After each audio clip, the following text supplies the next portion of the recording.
Ji lesson dated 29th of January 2024, page number 123, सफ़ा number 123। तो unit number 6 है वो एंजाइम्स हैं। ये यूनिट का नाम है एंजाइम्स और यूनिट का जो नंबर है वो है 6। ठीक है। तो when temperature rises above the optimum temperature, तो कहते हैं कि जब टेम्परेचर जो है ना एक ख़ास हद से ज़्यादा बढ़ जाता है ना, when temperature rise above the optimum temperature, जब टेम्परेचर जो है ना एक ख़ास ऑप्टिमम टेम्परेचर से ज़्यादा जो है वो क्या होता है, एक ख़ास हद से ज़्यादा बढ़ जाता है। एक ख़ास हद से ज़्यादा क्या हो जाता है, टेम्परेचर जो है वो क्या हो जाता है, वो बढ़ जाता है। ठीक है। तो rate of reaction decreases rapidly, तो रिएक्शन की जो स्पीड होती है ना वो कम हो जाती है। Rate of reaction decreases rapidly, तो रिएक्शन की जो रफ्तार जो है ना, रफ्तार एक रिएक्शन की रफ्तार वो क्या हो जाती है, वो कम हो जाती है। जब एक टेम्परेचर एक हद तक तेज़ होता रहे तो जो है रिएक्शन की जो स्पीड है ना वो तेज़ होती रहती है। और जो है ना फिर एक ऐसी हद आती है कि जब उससे ज़्यादा गर्माइश या दर्जाहत बढ़ जाए ना, जब गर्माइश या दर्जाहत बढ़ जाए तो फिर क्या होता है, फिर जो है रिएक्शन की रफ्तार में क्या हो जाता है, रफ्तार में जो है ना फिर जो है वो कमी वाक़ होने शुरू हो जाती है। तो rate of reaction decrease, this is due to denaturation alteration in the structure of the protein of enzyme. ये क्यों होता है, क्योंकि जो प्रोटीन है ना, प्रोटीन उसमें डीनेचुरेशन वाक़ होती है। तो this is due to denaturation alteration in the structure of the protein of enzyme. तो ये क्यों होता है, क्योंकि जो प्रोटीन है ना उसके जो स्ट्रक्चर जो है ना, उसमें जो स्ट्रक्चर जो है ना प्रोटीन का स्ट्रक्चर, उसमें क्या होता है, उसमें जो है ना उसमें डीनेचुरेशन वाक़ हो जाती है। डीनेचुरेशन वाक़ हो जाती है यानी उनमें क्या होती है, उनकी जो जो कुदरती जो स्ट्रक्चर जो है ना प्रोटीन का, वो जो है ना वो टूटने शुरू हो जाता है। उसमें क्या होती है, उसमें डीनेचुरेशन वाक़ होना शुरू हो जाती है।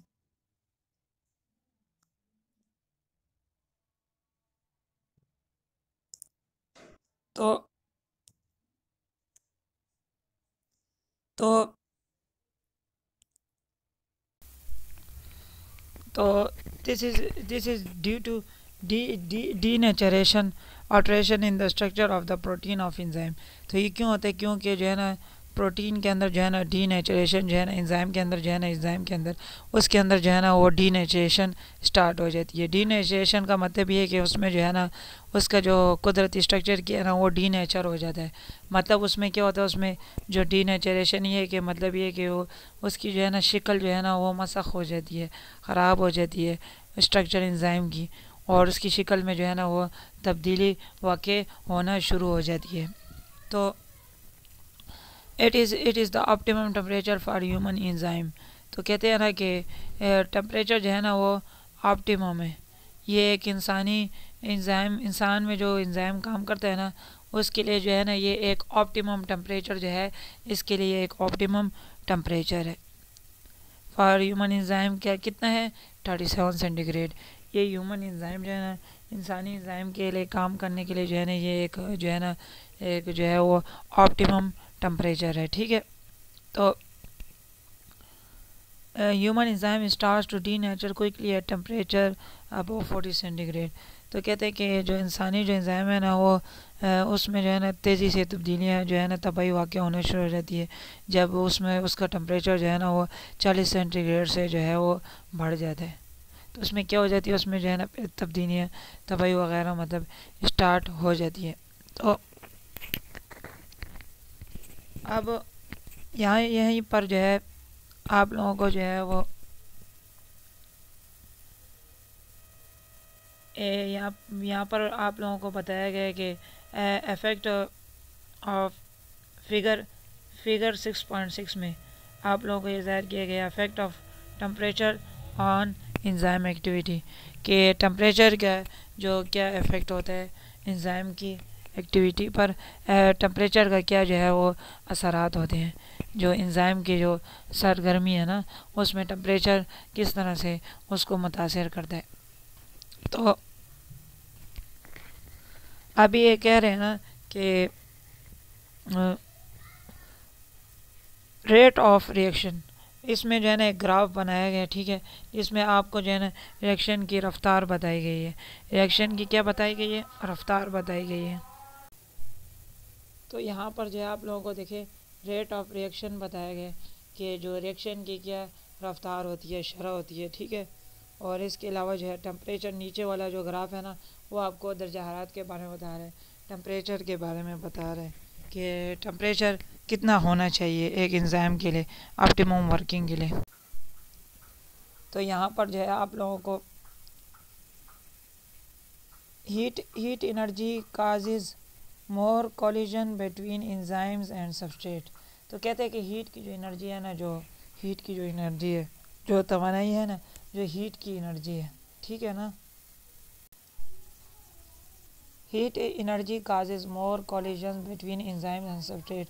तो कहते हैं कि हीट की जो एनर्जी है ना, जो हर की तवानाई है, जो हीट की वजह से जो एनर्जी पैदा होती है, तो उसकी वजह से क्या होती है, ज़्यादा से ज़्यादा जो है ना वो कोलिजन होता है सबस्ट्रेट और एंजाइम के दरमियान में। क्या होता है, सबस्ट्रेट और एंजाइम के दरमियान जो है ना वो टकराव पैदा होता है, तसादुम पैदा होता है, ठीक है, कोलिजन क्रिएट होता है। कोलिजन का मतलब है तसादुम, टकराव। ज़्यादा से ज़्यादा सबस्ट्रेट और एंजाइम जो है वो आपस में क्या करते हैं, वो एंजाइम जो है वो आपस में क्या करते हैं, आपस में रिएक्शन करते हैं, रिएक्शन करते हैं, जिनकी वजह से क्या होता है, जिनकी वजह से जो है ना एंजाइम जो है वो की रफ्तार जो है ना वो एक हद तक बढ़ने शुरू हो जाती है, तेज़ होना शुरू हो जाती है। ऑप्टिमम टेम्परेचर, अब optimum temperature for human enzyme is close to 37 centigrade. तो इंसानी जो एंजाइम है ना उसके लिए जो ज़्यादा से ज़्यादा जो टेम्परेचर है, जो रफ्तार है ना, जो शरह है, तो वो जो है ऑप्टिमम टेम्परेचर ह्यूमन एंजाइम के लिए वो 70 सेंटीग्रेड है।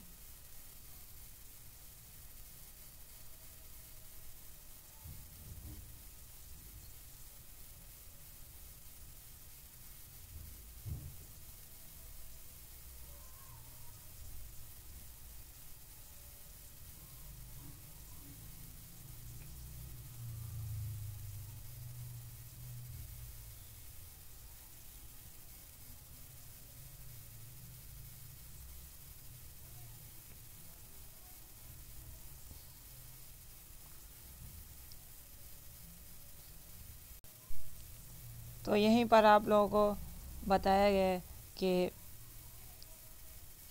आप enzyme D nature at high temperature. Enzyme क्या होता है, एंजाइम जो है ना, एंजाइम जो है enzyme D nature at high temperature.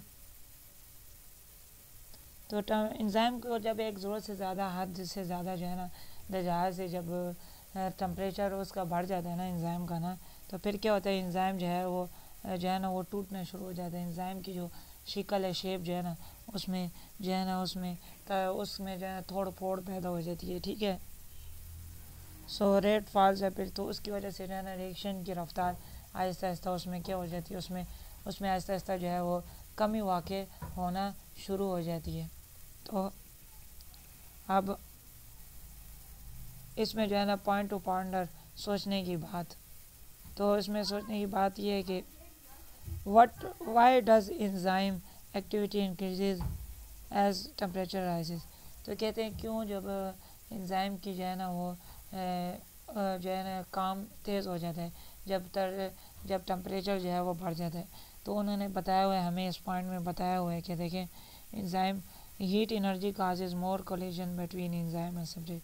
तो सबस्ट्रेट में और एंजाइम के दरमियान ज़्यादा से ज़्यादा टकराव पैदा होता है, ज़्यादा गर्माइश की वजह से, जिसकी वजह से क्या होता है, एंजाइम की जो रफ्तार है ना उसमें बढ़ोतरी पैदा हो जाती है। तो दूसरा सवाल आपसे पूछते हैं कि why does enzyme activity decreases at high temperature. तो कहते हैं ना कि एंजाइम की एक्टिविटी क्यों कम हो जाती है ज़्यादा टेम्परेचर पर, ठीक है। तो वो आप लोगों को यहाँ पर जवाब बताया गया कि enzyme D nature at high temperature. Enzyme क्या हो जाता है, डी नेचर हो जाता है, ठीक है, ये ज़्यादा टेम्परेचर पर, जिसकी वजह से एंजाइम की एक्टिविटी क्या हो जाती है, कम हो जाती है। तो इसी तरह आप लोगों को यहाँ पर ये ग्राफ में ज़ाहिर किया गया है ना कि ये ऊपर जो है ना ये वाली साइड जो है ना ये रेट ऑफ रिएक्शन को ज़ाहिर करती है, ठीक है। ये वाली साइड जो है ना ये वाली साइड ये आपको रेट ऑफ रिएक्शन, जो रिएक्शन की जो रफ्तार है ना उसको ज़ाहिर कर रही है, ठीक है। और ये वाली साइड जो है ना ये वाली साइड ये आपको टेम्परेचर के बारे में ज़ाहिर की, और इस साइड किसके बारे में ज़ाहिर करिए टेम्परेचर दर्जात के बारे में। जबकि ये वाले ग्राफ की वाली साइड जो है ना ये आपको जो है ना रेट ऑफ रिएक्शन के बारे में बता रही है। सही है, ये वाली साइड किसके बारे में बता रही है, रेट ऑफ रिएक्शन के बारे में आप लोगों को जो है वो बता रही है। सही है, तो अभी कह रहे हैं कि ये जो जैसे जैसे जो है ना एंजाइम की जो रफ्तार बढ़ती जा रही है ना, जब एक रिएक्शन की रफ्तार जो है वो बढ़ती जा रही है, वो किस पे डिपेंड कर रही है कि कितने ज़्यादा रिएक्शन एंजाइम कर रहा है और टेम्परेचर कितना ज़्यादा है। ठीक है, रफ्तार कितनी है कि एंजाइम की एक्टिविटी कितनी बढ़ती जा रही है, वो जो है एंजाइम की कंसंट्रेशन और टेम्परेचर पे डिपेंड कर रही है ना, कि जो है एक ख़ास हद तक जो है ना टेम्परेचर का ग्राफ ज़ाहिर कर रहा है कि टेम्परेचर के क्या असरात हैं। तो ये आप लोगों को बता रहे हैं ना कि मतलब ये कि जितना ज़्यादा आहिस्ता आहिस्ता ये जो टेम्परेचर जो है ना ये बढ़ता जाएगा, जितना ज़्यादा टेम्परेचर जो है वो बढ़ता जाएगा ना, तो उसकी वजह से क्या होगा, टेम्परेचर जो है ना गर्माइश बढ़ने की वजह से, दर्जात बढ़ने की वजह से जो है ना, जो टेम्परेचर जो है ना टेम्परेचर जो है ना यानी दर्जात बढ़ने की वजह से क्या होता है, दर्जात बढ़ने की वजह से जो है ना एंजाइम की एक्टिविटी आहिस्ता आहिस्ता जो है ना वो तेज़ होना शुरू हो जाती है। ठीक है, तेज़ होना शुरू हो जाती है, ये एंजाइम की एक्टिविटी जो है ना ये क्या होगी, ये तेज़ होना शुरू हो जाएगी। ठीक है, ये तेज़ होना क्या होगी, शुरू हो जाएगी। ठीक है, लेकिन एक हद तक, जब यहाँ तक पहुँच जाएगी ना एंजाइम की एक्टिविटी जब यहाँ तक पहुँच जाएगी, ठीक है, जब यहाँ तक जब एक एंजाइम जो है वो रिएक्शन कर लेगा, सही है, तो फिर क्या होगा कि यहाँ से जो है ना फिर यहाँ तक टेम्परेचर जो है ना यानी टेम्परेचर जो है ना यानी ये कितना टेम्परेचर है, ये 40 सेंटीग्रेड देखें, 40 सेंटीग्रेड यहाँ पर आप लोगों को 40 सेंटीग्रेड यहाँ पर बताया गया। 40 डिग्री सेंटीग्रेड जब टेम्परेचर हो जाएगा ना, 40 डिग्री सेंटीग्रेड 40 डिग्री सेंटीग्रेड जब आप लोगों का जो है ना वो टेम्परेचर एक एंजाइम का उस हद तक जो है ना जब बढ़ जाएगा, तो फिर क्या होगा, उसके बाद जो है ना एंजाइम की जो एक्टिविटी जो है ना वो कम होनी शुरू हो जाएगी। देखिए यहाँ पर एंजाइम की एक्टिविटी क्या हो गई है, कम होनी शुरू हो गई है। देखिए एंजाइम क्या कर रहा है, अपनी रफ्तार को क्या कर रहा है, कम कर रहा है, कम कर रहा है। ऐसा ऐसा एंजाइम की रफ्तार क्या होती जा रही है, कम होती जा रही है, कम होती जा रही है ऐसा, बिल्कुल। और जब इन टेम्परेचर जो है ना वो देखिए टेम्परेचर जो है ना ये टेम्परेचर जो है ये जो टेम्परेचर है ये आप लोगों का जब 60 सेंटीग्रेड से जब ज़्यादा अबव हो जाता है ना, जब 60 सेंटीग्रेड से जो है ना दर्जात जो है वो बढ़ जाती है। ठीक है ना, तो फिर क्या होता है, फिर क्या होता है कि एंजाइम की जो एक्टिविटी जो है ना एंजाइम की एक्टिविटी वो कम होना शुरू हो जाती है, कम लो होना शुरू हो जाती है। क्या होने शुरू हो जाती है, कम स्लो डाउन होना शुरू हो जाती है। क्यों होती है, क्योंकि एंजाइम में क्या हो जाती है, एंजाइम में डीनेचरेशन जो है वो काज हो जाती है। एंजाइम का जो नॉर्मल स्ट्रक्चर क्या है ना वो तोड़ फोड़ का जो है वो क्या हो जाता है, वो शिकार हो जाता है।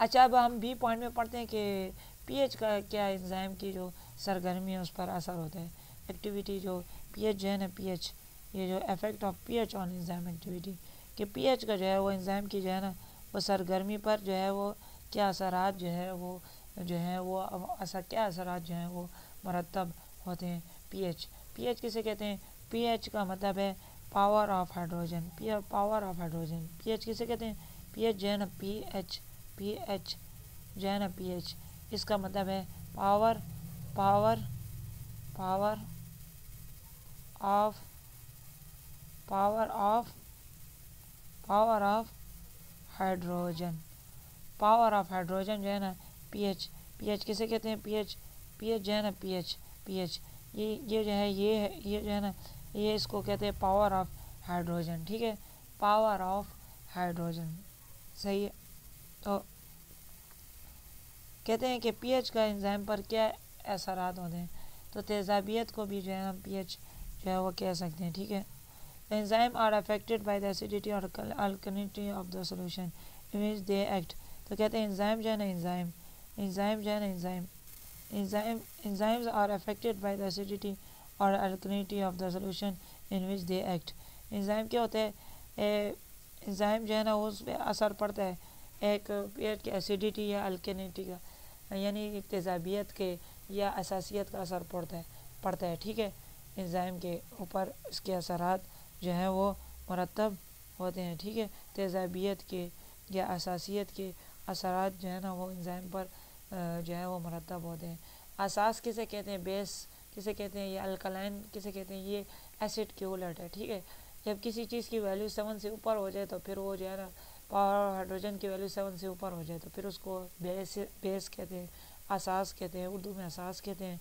और एसिडिटी या तेज़ाबियत जब 7 से कम हो जाए तो फिर उसको तेज़ाबियत या क्या कहते हैं उसको फिर हम लोग जो है ना वो एसिडिटी कहते हैं या तेज़ाबियत कहते हैं। तो each enzyme works best at specific pH. तो कहते हैं कि हर एक एंजाइम जो है ना वो एक ख़ास मखसूस जो है वो पीएच में काम करता है, ठीक है। हर एक एंजाइम किस पे काम करता है, ख़ास मखसूस जो है वो पीएच में जो है ना एक पावर ऑफ हाइड्रोजन पर जो है वो ख़ास मखसूस काम करता है। Which is called an optimum pH. इसको क्या कहते हैं, उसको एक जो है ना वो एक ऑप्टिमम पीएच कहते हैं एंजाइम की। क्या कहते हैं, एंजाइम के एक जो है ना एक जो ऑप्टिमम पीएच कहते हैं। ऑप्टिमम मतलब ये कि ज़्यादा से ज़्यादा जो है ना एक एंजाइम की ये क्या है, ये पीएच पावर ऑफ हाइड्रोजन ये जो है वो हो सकती है, सही है। एक एंजाइम की क्या हो सकती है, ये पावर ऑफ हाइड्रोजन जो है ये एक एंजाइम की क्या हो सकती है, ये हो सकती है। तो some work best in slightly acidic pH while others require slightly alkaline pH. तो कहते हैं कुछ जो है ना कुछ तो वो जो है ना वो अच्छी तरह से काम करते हैं जो है वो किस में, तेज़ाबी पीएच में।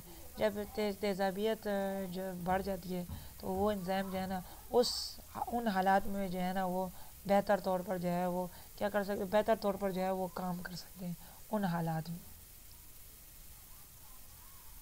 While other required slightly alkaline pH. जबकि कुछ ऐसे हैं ना जिनमें जो है ना पीएच थोड़ा सा कम चाहिए। क्या चाहिए, उनमें थोड़ा सा पीएच क्या चाहिए, पावर ऑफ हाइड्रोजन जो है वो थोड़ा सा लेस चाहिए, कम चाहिए, कम कम पीएच चाहिए, कम। Most enzyme function between pH of 6 to 8। बहुत सारे एंजाइम जो है ना, बहुत सारे एंजाइम जो हैं वो 6 से लेकर 8 तक मतलब 6 से लेकर मतलब 6 से लेकर जो है ना वो 8 तक के 6 से लेकर 8 तक के जो पीएच है ना उसमें जो है वो काम कर सकते हैं, सही है। However, pepsin in the stomach works better at pH 2।